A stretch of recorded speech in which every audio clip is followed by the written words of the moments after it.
The Great Hall of the Galactic Council had never been so quiet. 500 delegates from across the galaxy sat in their floating seats, staring at the human ambassador who stood at the center of the room. Hyunwoo Kim's dark suit looked simple, compared to the colorful robes and strange armor worn by the alien representatives around him. His black hair was neat, his face calm. He did not look like someone about to change the galaxy forever. "Honored members of the Council," Hyunwoo said, his voice carrying clearly through the vast chamber. "I stand before you today to deliver Earth's final message to this body." A ripple of confusion moved through the crowd. The word "final" hung in the air like a stone thrown into still water. Veltar, the tall, blue-skinned speaker of the council, leaned forward in her high seat.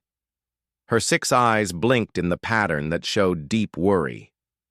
"Ambassador Kim," she said, her voice making the musical sounds that marked her species. "Perhaps you meant to say, 'latest message' rather than 'final'?" Hyunwoo shook his head slowly. Behind him, So-Young Park stood with a small group of human aides. She held a thick folder in her hands, her knuckles white from gripping it too tight. She had argued against this moment for months, but here they were. "No, Speaker Veltar, I mean final." Hyunwoo's words were like hammer strikes. "After 213 years as members of this council, humanity is withdrawing from all galactic affairs. We will not be returning." The silence that followed was so complete that the hum of the station's life support system seemed loud. Then the noise began. Delegates jumped to their feet, shouting in dozens of languages. Some demanded explanations, others offered deals. A few seemed to be threatening war. Through it all, Hyunwoo stood perfectly still. Thex, the squat gray representative from the Rigelian trade empire, pushed his way forward. His small eyes were wide with what humans would call panic. "This is madness!" Thex's voice came out as a series of clicks and whistles that the translation system turned into angry words. "Do you know what this will do to galactic trade? Your shipping routes alone handle 30% of all goods movement." "We are aware of the consequences," Hyunwoo replied. "All human trade agreements will end in 6 months. Our shipping companies will complete their current contracts and then withdraw. We have prepared detailed transition plans for our trading partners." So-Young stepped forward and handed him a data crystal. Hyunwoo held it up for all to see. "This contains everything you need to maintain the trade routes without us. Navigation data, preferred suppliers, contract templates. It is our gift to you." Veltar's musical voice cut through the chaos. "Ambassador Kim, surely there must be something we can offer. What has caused this sudden decision? Has Earth been threatened? Are you under some kind of pressure?" For the first time, Hyunwoo's calm expression showed a hint of emotion. It might have been sadness or perhaps relief. "No one has threatened us, Speaker. No one has pressured us. This decision has been made freely by the people of Earth and all human colonies." He paused, looking around the chamber. "We simply choose a different path forward." "What path?" demanded Krelth, the insect-like representative from the hive. "Worlds." His compound eyes glittered with anger. "What could be better than membership in the greatest alliance in galactic history?" "Our own path," Hyunwoo said simply. The questions came faster now. What about the human research stations that had solved energy problems for dozens of worlds? What about the medical advances that had saved billions of alien lives? What about the peacekeeping missions that humans had led with such success? 2. Each question, Hyunwoo gave the same calm answer. Humanity was withdrawing completely. They would honor their existing commitments, but they would not take on new ones. They would share their research data freely, but they would not participate. In future projects, they would leave behind their achievements, but they would take their people home. "This is impossible," wheezed Gorth, the gas-breathing delegate from the outer spiral. Your species has been the backbone of our scientific progress for decades. Who will lead the terraforming projects? Who will mediate our disputes? You will, Hyun-woo said. All of you, as you did before we arrived, and as you will continue to do after we leave. So-young watched the alien faces around them. Some showed anger. Others showed fear. A few looked confused, as if they could not understand why any species would choose to leave the council voluntarily.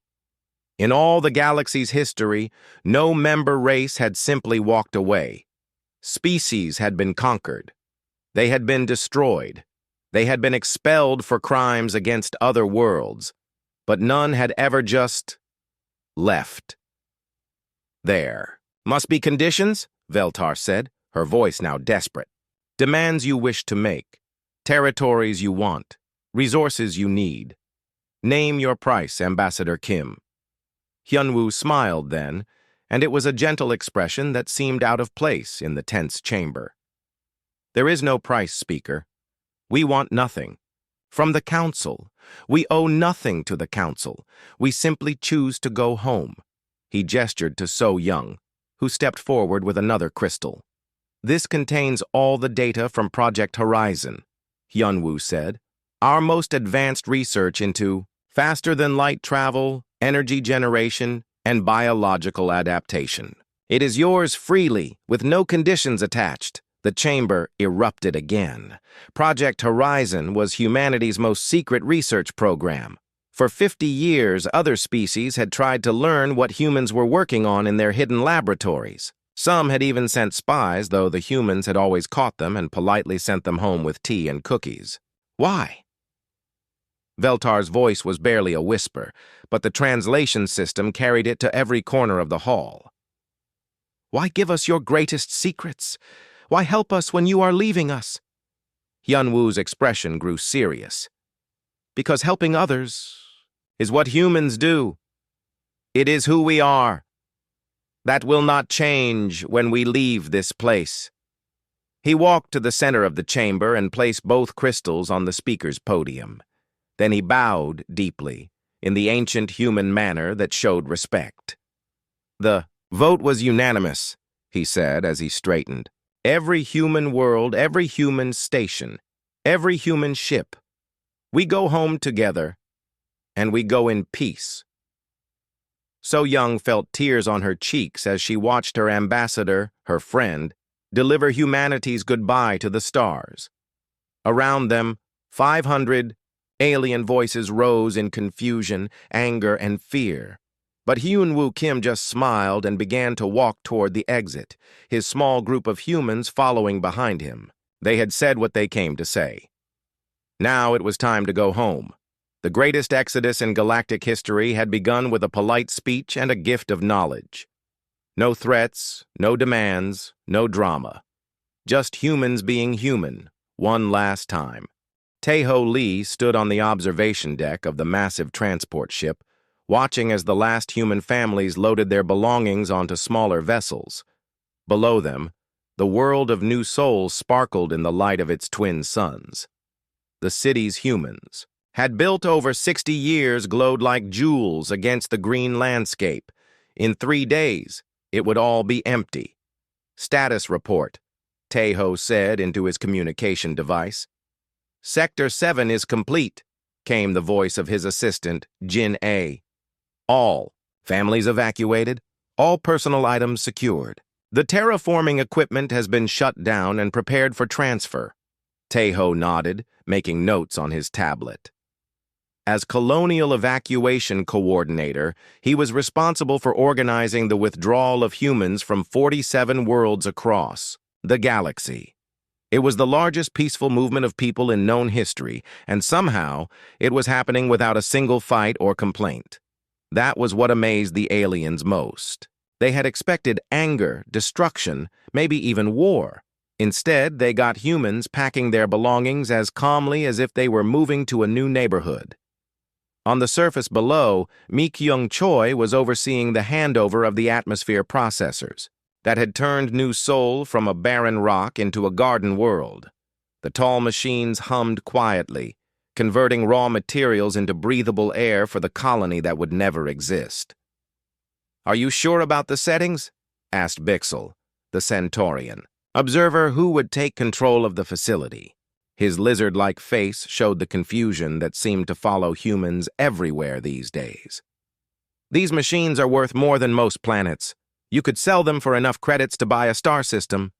Mi-kyung smiled as she handed him the control codes. "The Zelkari Mining Consortium is moving their families here next month. They will need clean air for their children. The machines are calibrated for their biology." Bixel looked at the codes, then at Mi-kyung, then back at the codes. "You redesigned the entire atmospheric mix for a species you have never met?" "We studied their biology from public records," Mi-kyung explained, gathering her tools.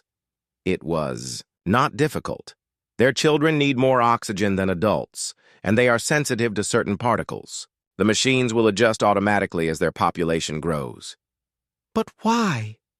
Bixel's voice cracked with emotion.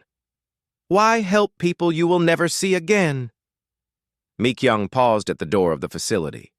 Behind her, the machines continued there. "Quiet work, turning a dead world into a home for strangers, because that is what the machines are for," she said simply. In orbit above the planet, Young Min commanded the transport fleet that would carry the colonists home. 200 ships of various sizes hung in space like a silver cloud. Some were massive cargo vessels that could hold entire cities. Others were small family ships that carried just a few dozen people. "Fleet Command to New Seoul Transport 17, Young Min spoke into his headset. "You are cleared for departure. Safe. Travels." "Copy that, Fleet Command. Transport 17 departing for Earth. It has been an honor serving with you." Young Min watched as the ship's engines flared to life, carrying another 1,000 humans toward home. He had been doing this for 6 months now, sending ship after ship back to Earth. Each departure felt like losing part of his family. "Sir," his communications officer said, "we are receiving a message from the Arcturian station manager. He wants to speak with you." "Put him through." The face that appeared on Young Min's screen belonged to Neth, a blue-skinned humanoid with large black eyes. Neth managed the trading station that humans had built in the Arcturus system, or rather, that humans had built and given to the Arcturians when they left last week.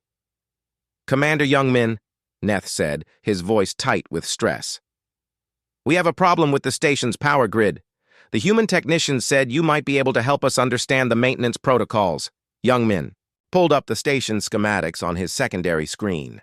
The power grid was one of humanity's more elegant designs, a fusion reactor that could run for centuries without major repairs, feeding energy to a distribution network that automatically balanced loads across the entire facility. "The system is designed to be self-maintaining," Young Min explained. "But you need to replace the primary coolant every 18 months. The replacement schedule should be in the main computer." "We found the schedule," Neth said, "but we do not understand the chemical formulas. Our scientists say the coolant mixture is unlike anything they have seen." Young Min sighed. This was happening everywhere. Humans had built systems that worked perfectly, but other species were struggling to understand how to maintain them. "I am sending you the complete chemical analysis and manufacturing instructions," Young Min said, transferring the files. "The mixture can be synthesized using common materials. Your chemists should be able to produce it easily." "Thank you," Neth said, relief clear in his voice. "But Commander, why did your people make everything so complicated? Why not use standard galactic technology?" Young Min thought about that question. Human technology was not complicated exactly. It was just different. Humans had a way of building things that did exactly what was needed, nothing more and nothing less. They did not build for show or status. They built to solve problems. "Our technology is not complicated," Young Min said. "It is efficient. Every part has a purpose. Nothing is wasted." As Neth's call ended, Young Min turned back to watching the evacuation. Below them, the last human transport was loading families from the southern continent. Children pressed their faces against the viewing ports, watching their home world shrink away. Many of them had been born on New Sol. Earth was just a story their parents told, a blue planet they had never seen. But they were going anyway, because their families were going and humans stayed together. "Sir," his communications officer said again, "priority message from Earth Command. Go ahead. All evacuations are proceeding on schedule. Total human population removed from galactic colonies, 43,700,000. No incidents reported. All facilities have been transferred to new management according to plan." Young Min nodded. 43 million people, picked up and moved across the galaxy without a single act of violence. No property destroyed, no resources stolen, no bridges burned, just families packing their things and going home. "Any requests for extended timelines?" Young Min asked. "None, sir. All colonial governments have reported full cooperation from human residents. Several alien governments have requested that we leave certain facilities operational until they can train replacement staff. Approved. Send them the training materials they need." As the last transport cleared the planet's atmosphere, Young Min took one final look at New Sol. The cities still glowed. The terraforming equipment still hummed. The orbital defense platforms still protected the shipping lanes. Everything humans had built still worked perfectly. The only thing missing was the humans themselves, and somehow that made all the difference. 6 months had passed since the last human transport ship disappeared into the darkness between stars. The galaxy was learning to live without humanity, and it was not going well. Dr. Kexthul stood in the abandoned laboratory on Vega Station, staring at the walls covered with human writing. Mathematical equations filled every surface, drawn in the careful handwriting of Dr. Inho, the human scientist who had worked here for 30 years. The equations looked simple enough, but Kexthul could not understand what they meant. "Computer," Kexthul said, his voice echoing in the empty room. "Display translation of human mathematical notation on wall section 7. "Translation incomplete," the station computer replied. "Human mathematical concepts do not have direct equivalents in draconian science. Approximate meaning, manipulation. Of cellular regeneration through quantum field adjustment." Kexthul's scaled head tilted in confusion. Quantum field adjustment was theoretical science, the kind of thing that worked on paper but never in reality. Yet Dr. Inho had used these equations to cure the wasting disease that had killed millions of draconians every year. The treatment chamber still worked perfectly, but no one understood how. "Computer, run diagnostic on medical bay equipment. All systems functioning normally. Treatment success rate remains at 97%.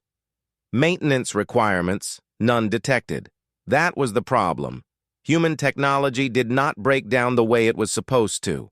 Most galactic technology required constant repairs, upgrades, and replacements. It kept scientists busy and gave them something to do. Human equipment just worked, year after year, without explanation. On the other side of the station, Mordag was having his own problems. The hegemony military strategist had been sent to study human defense systems, but the more he learned, the less he understood. "Show me the power consumption data for the shield generators," Mordag commanded his assistant.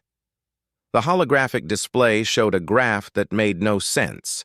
The shields protecting Vega Station should have required the output of 3 fusion reactors to maintain. Instead, they were running on the equivalent of a small city's power grid. "This is impossible," Mordag muttered. "No known technology can create shields this strong with so little energy." His assistant, a young hegemony engineer named Crix, looked up from his tablet. "Sir, I have been studying the human technical manuals. They mention something called efficiency cascades and harmonic power amplification. Our scientists say these terms have no meaning." Mordag walked to the window that looked out into space. Beyond the station's hull, he could see the defense platforms that humans had left behind. They hung in perfect formation, their weapons pointed outward to protect the shipping lanes. According to the technical specifications, each platform should have needed a crew of 50 to operate. Instead, they ran themselves with no crew at all. Have our engineers made any progress understanding the automated systems? No, sir. They have identified the computer cores, the weapon systems, and the power sources, but they cannot determine how the platforms coordinate with each other. There are no communication arrays, no central command structure. Each platform seems to know what the others are doing without being told. Mordag pressed his face against the window.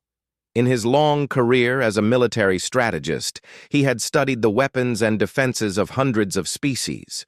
Most technology was built on principles he could understand, even if he could not replicate it. Human technology was different. It worked in ways that seemed to ignore the basic laws of physics.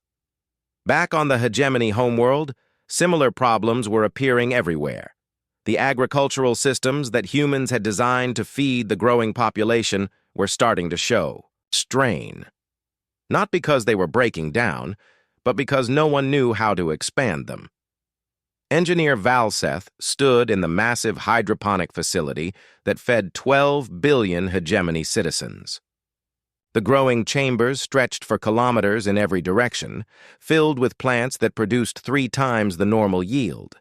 The human who had designed the system, Sun He, had left detailed instruction manuals. But the manuals assumed knowledge that hegemony scientists did not have. The nutrient mixture formula calls for bioharmonic resonance adjustment, Valseth read from the manual. What does that mean? His team of engineers looked at each other with blank expressions. They had been working for months to understand human agricultural technology, but they felt like children trying to read adult books. Perhaps it refers to the sound frequencies the system produces, suggested one engineer. Or the molecular vibration patterns in the nutrient solution, offered another. Valseth shook his head. They were guessing, and guessing was not good enough when 12 billion people depended on this facility for food. The worst part was that the system was working perfectly. The plants grew faster and stronger than any other agricultural technology in the galaxy. The nutrient mixture never seemed to run out, somehow recycling itself in ways that their best chemists could not explain. But if something went wrong, if the system needed repairs or upgrades, the hegemony would be helpless. On the diplomatic front, things were even worse. The elegant trade agreements that humans had negotiated between dozens of species were starting to fall apart. Not because the agreements were unfair, but because no one understood how they fit together. Trade Minister Zoxil of the Meridian Confederacy sat in his office, surrounded by stacks of documents. Each document was a trade agreement between his people and another species. The agreements had been negotiated by human diplomats over the past century, and they had created the most prosperous period in Meridian history. Now they were becoming a nightmare. The Vorthan Empire wants to renegotiate the grain shipment schedules, his assistant reported. They say the current arrangement is unfavorable to them. But the current arrangement gives them grain at below-market prices, Zoxil replied. How is that unfavorable?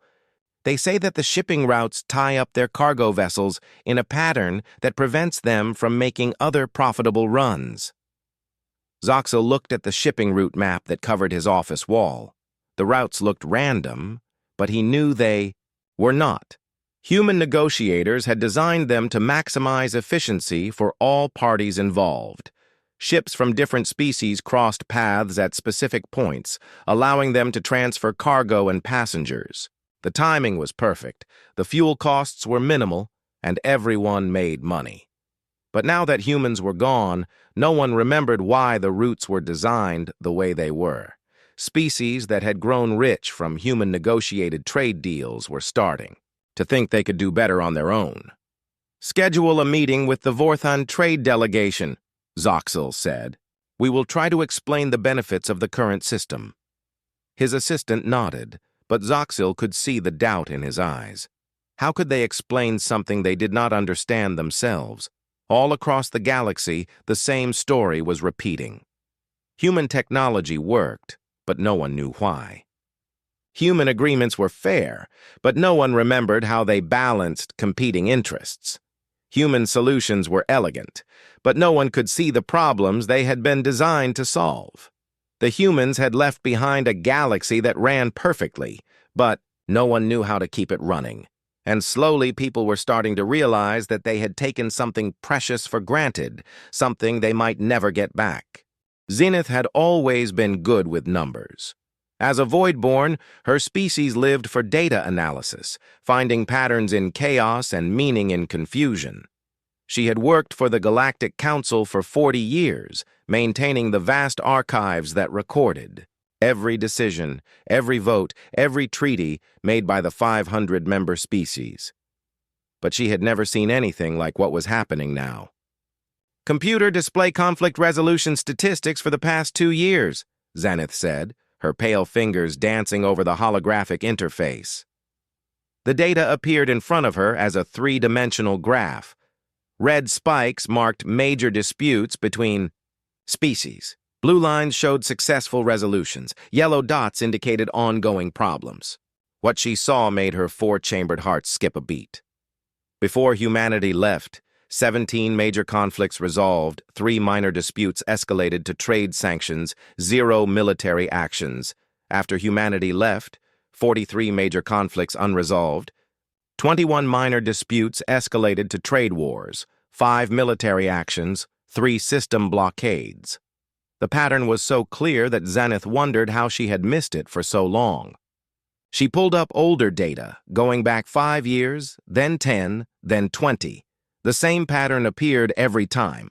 When humans were involved in galactic affairs, conflicts simply disappeared. Computer, identify human involvement in resolved conflicts for the past 50 years. Processing. Warning. Many records show no direct human involvement in conflict resolution. That was what made it so strange. Zenith could see the pattern, but she could not see the mechanism. Humans rarely served as official mediators. They did not lead peacekeeping forces or head diplomatic missions. Yet somehow, wherever humans went, peace followed. She decided to start with a specific case. The Torthan-Zelkari border war had been the biggest conflict of the past decade. 2 aggressive species fighting over mining rights in a system that contained enough rare metals to buy a small galaxy. The war had lasted 18 months and killed millions of people. Then it had just stopped. Computer, display all records related to the Torthan-Zelkari conflict resolution. The official records showed a standard mediation process. Both sides had agreed to divide the mining rights equally, with profits shared according to a complex formula that somehow satisfied everyone.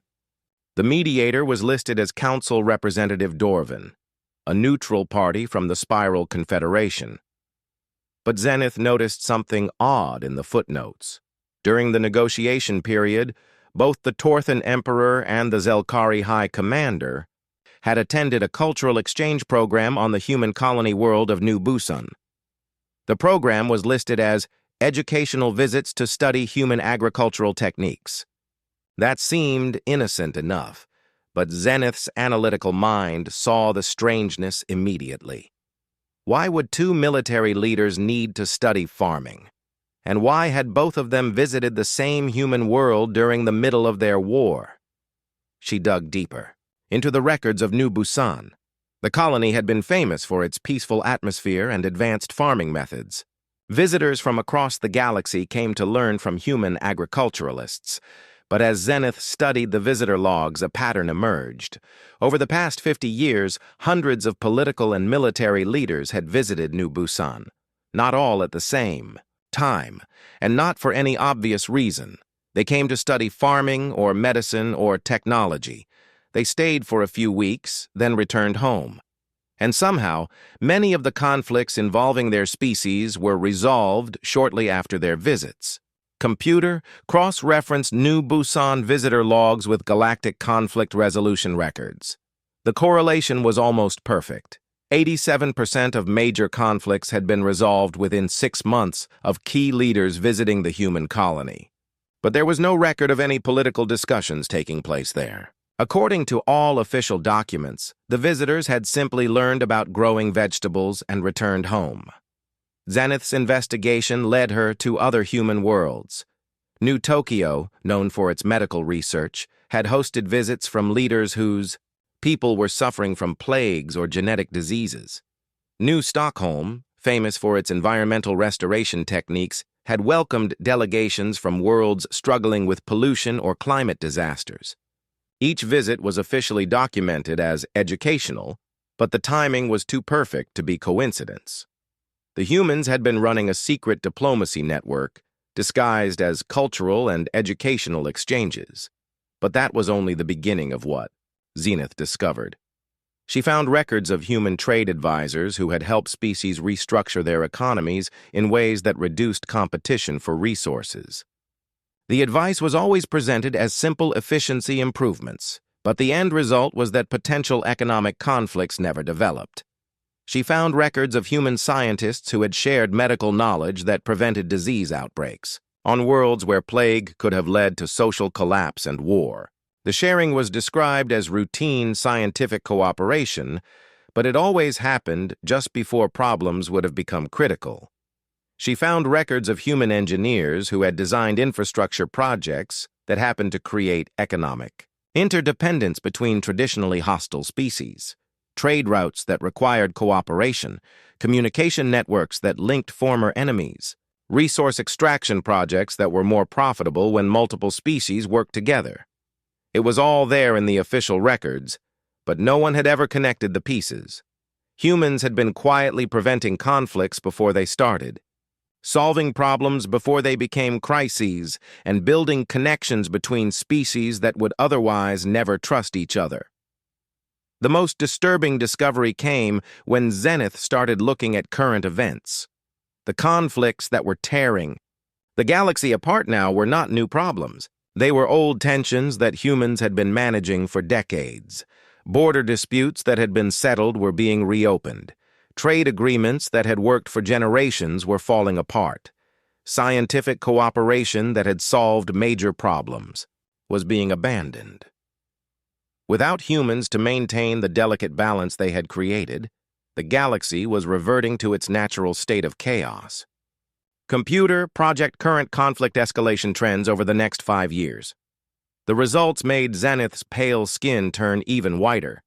If current trends continued, the galaxy would see more warfare in the next decade than it had experienced in the previous century.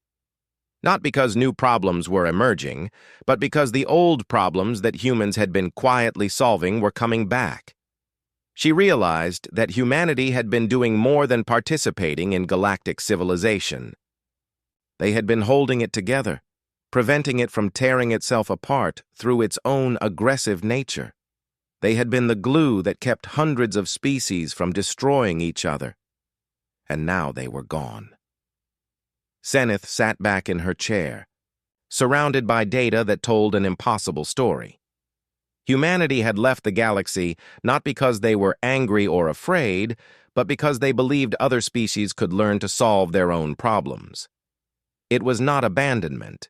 It was graduation. The question was whether the galaxy was ready for the test. Looking at the current chaos, Zenith was not optimistic. But then she remembered something from her research. Humans had not just prevented conflicts, they had also taught other species how to resolve them. The techniques were there, hidden in trade agreements and cultural exchanges and scientific collaborations. Maybe if someone could find those lessons and teach them to others, the galaxy could learn to be peaceful on its own. Maybe humanity's greatest gift was not their technology or their solutions, but their faith that other species could eventually become as wise as they were. Zenith began to prepare her report, hoping that someone would listen before it was too late. 5 years had passed since the last human ship vanished into the darkness between stars. Speaker Veltar stood in the empty chamber that had once housed humanity's memorial archives, holding a data crystal that had been discovered just that morning. Her 6 eyes blinked slowly as she read the label written in simple galactic script. for when you are ready to understand. The galaxy was burning. 3 separate wars raged across the outer spiral arms. Trade had collapsed between dozens of species. Entire star systems had closed their borders, afraid of their neighbors. The Galactic Council met every day now, desperately trying to hold together a civilization that seemed determined to tear itself apart. "Computer, play the recording," Veltar said, her musical voice barely above a whisper. The hologram that appeared was of Hyun-Woo Kim, the human ambassador who had delivered humanity's goodbye 5 years ago. But this was not the calm, diplomatic figure she remembered. This Hyun-Woo looked tired, older, with lines of sadness around his eyes. "If you are watching this message," Hyun-Woo's recorded image said, "then the galaxy is probably in trouble. We hoped you would have longer to learn, but we prepared for this possibility." Behind him, Veltar could see another human she recognized. Gitai, the philosopher who had written extensively about peaceful coexistence between species. He sat at a simple wooden desk, making notes in an old-fashioned paper book. "My name is Hyun-Woo Kim, and this is my final message to the Galactic Council. We have been gone for 5 years now, and we imagine you are beginning to understand what we were really doing all those centuries." The image of Hyun-Woo paused, looking directly at Veltar through the recording. It was as if he knew she would be the one watching. "We were not trying to control you. We were not trying to make you dependent on us. We were trying to teach you how to be better than you thought possible." In the background, another figure moved. Into view, Dr. Seung-ho, the human xenobiologist who had studied alien behavior for decades.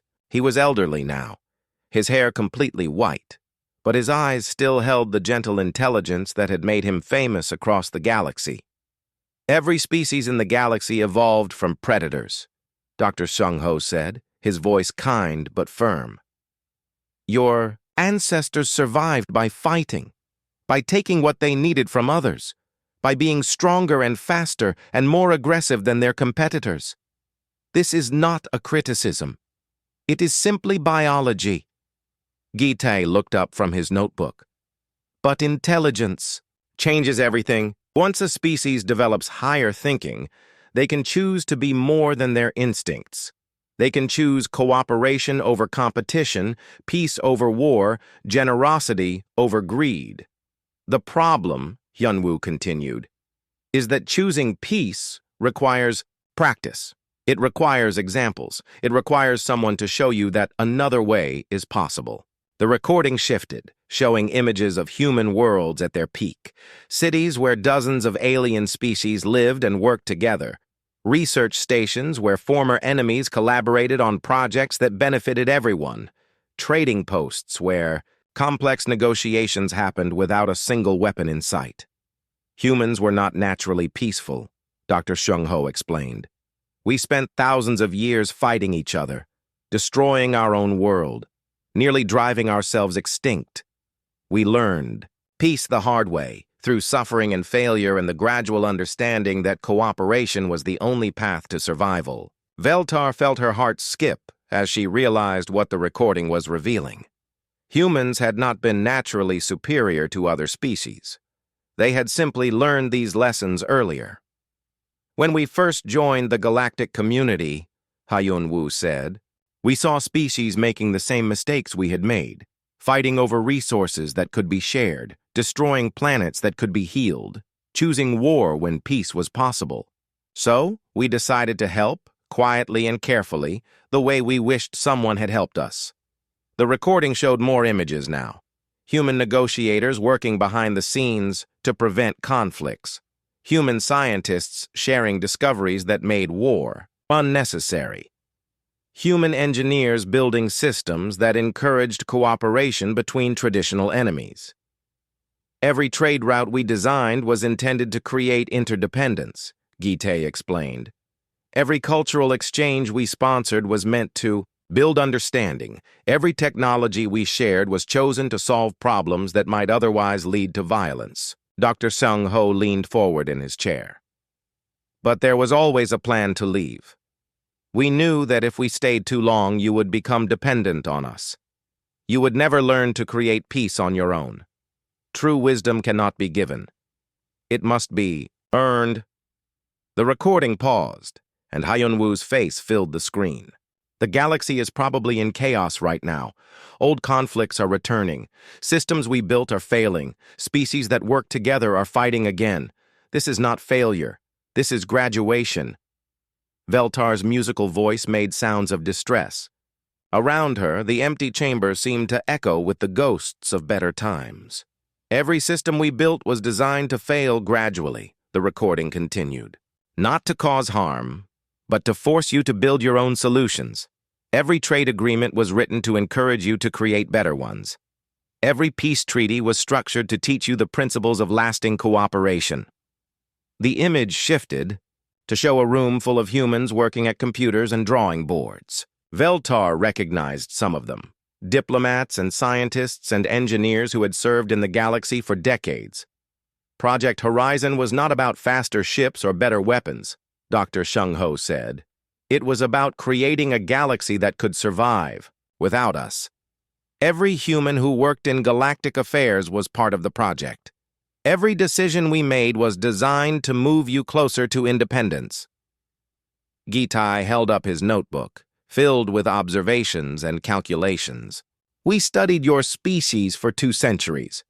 We learned your strengths and weaknesses, your fears and hopes. We designed our interventions to address the specific challenges each species faced in learning to live peacefully with others. The recording showed images of current galactic conflicts, as if the humans had predicted exactly what would happen after their departure. The Torthan Empire and the Zelkari Confederation are fighting again, Hyunwoo observed. But this time both sides know what peaceful coexistence looks like. They experienced it for 50 years. The choice is theirs to make. The trade networks are collapsing, Dr. Shung-ho added. But the principles of fair exchange that we taught are still there. The species who learned them can teach others. The research collaborations have ended, Gite said, but the benefits of shared knowledge are obvious. New partnerships can be formed by those who choose cooperation over isolation. The recording showed one final image. Earth, as seen from space, a blue marble hanging in the darkness, peaceful and beautiful. We did not abandon you, Hyunwoo said, his voice filled with something that might have been pride or hope. We graduated you. The galaxy is yours now, to make peaceful or chaotic as you choose. We believe you will choose wisely, because we taught you how. The recording ended, leaving Veltar alone in the silent chamber. Outside, she could hear the sounds of another emergency council session, delegates arguing about the latest crisis, voices raised in anger and fear. But for the first time in 5 years, Veltar felt something other than despair. The humans had not abandoned the galaxy. They had given it the greatest gift possible, the chance to grow up. The question now was whether the galaxy would accept that gift or waste it in pointless conflicts. Looking at the data crystal that contained decades of human wisdom, Veltar made her decision. It was time to teach the galaxy what the humans had really left behind.